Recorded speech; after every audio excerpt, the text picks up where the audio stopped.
بلوچستان اور خیبر پختونخوا کے سرحدی علاقے داناسر کے مقام پر جمعے کو مسافر کوچ گہری کھائی میں گرنے سے 40 افراد لقمہ اجل بن گئے۔ ان میں پشاور سے تعلق رکھنے والے ایک ہی خاندان کے 8 افراد سوار تھے، جس میں 3 افراد جاں بحق ہو گئے۔ تھوڑی سی بے احتیاطی قیمتی جانوں کے ضیاع کا سبب بن گئی۔ رپورٹ کر رہی ہیں طیبہ خان۔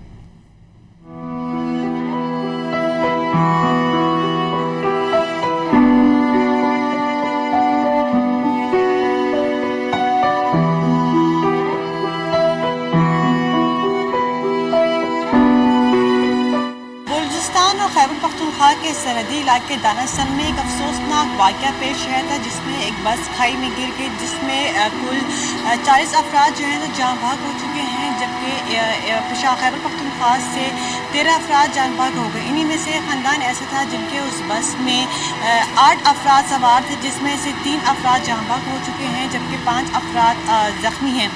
اس وقت جو جاں بحق افراد تھے ان کی تدفین کر دی گئی، آبائی گاؤں میں ان کو تدفین کر دی گئی، اور جو دعاؤں کا سلسلہ ہے، فاتحہ خوانی کا سلسلہ ہے، وہ اب بھی چاہے رشتہ دار ہو، پڑوسی ہوں اور دور کے رشتہ دار یہاں پہ آ رہے ہیں، فاتحہ خوانی کر رہے ہیں۔ اس وقت ہم یہاں پہ جو رشتہ دار ہیں، جو لواحقین ہیں، ان سے بات کریں گے کہ یہ سہانیہ کیسے پیش آیا تھا۔ ٹوٹل اته کسان زموږ زخمیان او شهیدان دي، 3 پکې شهیدان دي او دا 15 پکې زخمی۔ حادثے میں ہماری 2 خواتین اور 1 مرد جاں بحق ہوا، جبکہ 2 بچے، 2 خواتین اور 1 مرد زخمی ہے۔ کوئٹہ سے آنے والی بسوں میں اسمگلنگ ہوتی ہے۔ میری بس ڈرائیوروں سے گزارش ہے، جس بس میں اسمگلنگ کرتے ہیں اس میں سواری نہ بٹھایا کریں۔ ہماری اپیل ہے کہ سواریوں والی بسوں میں اسمگلنگ کا مکمل خاتمہ ہونا چاہیے۔